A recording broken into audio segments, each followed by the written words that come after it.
அன்பான மாணவர்களே, இப்ப நம்ம அடுத்து பார்க்கக்கூடிய பாடம் 5 சாவ விமோசனம் நாடகம் மு. ராமசாமி எழுதிய இந்த நாடகத்தினுடைய 5வது பாடத்தை பார்ப்போம். சங்கமுனி அந்த கனியை சாப்பிட்ட பிறகு தேவந்தியை மேல அவர் காணுகின்ற அந்த காட்சி, தேவந்தியை காணுகின்ற காட்சியும், அதற்கு தேவந்தியினுடைய கணவன் துங்கமுனி அதை காப்பாற்றுகின்ற காட்சியும் பார்த்தோம்.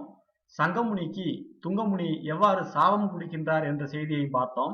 அந்த சாபத்தினுடைய விளைவாக எவ்வாறு சங்கமுனி தன்னை மாறுகின்றார் அப்படிங்கிறத இப்ப நம்ம அடுத்து பார்க்க போறோம்.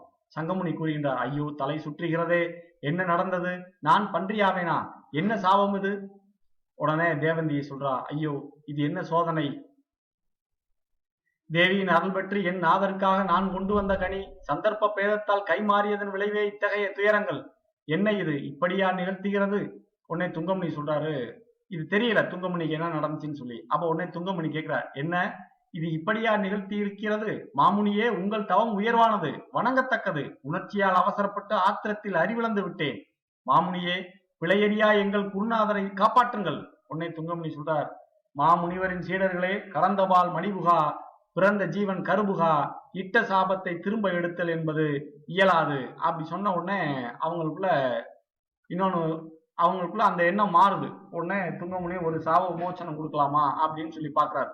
அந்த சாப விமோசனம் கொடுக்கக்கூடியது அடுத்து என்ன விஷயமா வருது, அதாவது அந்த துங்கமுனியினுடைய மனசுக்குள்ள இது எப்படி நடந்தது என்பதை புரிவதற்குரிய காட்சி தான் இதுல வந்திருக்கு. அதாவது தன்னுடைய மனைவிதான் இந்த கனியை பெற்று வந்தால் அதை அறியாமல் சீடர்கள் எடுத்து அந்த சங்கமுனியிடம் கொடுத்து விட்டார்கள் என்ற ஒரு செய்தியை துங்கமுனி புரிஞ்சுக்கிறார். உடனே உங்கள் தவம் உயர்வானது என்று சங்கமுனியை மதிக்கிறார், வணங்கத்தக்கது. உணர்ச்சியால் அவசரப்பட்டு ஆத்திரத்தில் அறிவிழந்து விட்டேன் என்று கூறிவிடுகின்றார். அப்ப துங்கமுனி இந்த சாப விமோசனம் கொடுக்கறதுக்கு வழி இருக்கா அப்படின்னு யோசிக்கிற போது அப்ப சீடர்கள் கேட்கிறாங்க, அவங்களுக்கு பிள்ளைய பொறுத்துக்குங்க, எங்களுக்கு சாப விமோசனம் கொடுங்கன்னு சொன்னேன். துங்கமுனி சொல்றார், மாமுனிவரின் சீடர்களே, கறந்தபால் மணிபுகா, பிறந்த ஜீவன் கருபுகா, இட்ட சாபத்தை திரும்ப எடுத்தல் என்பது இயலாது.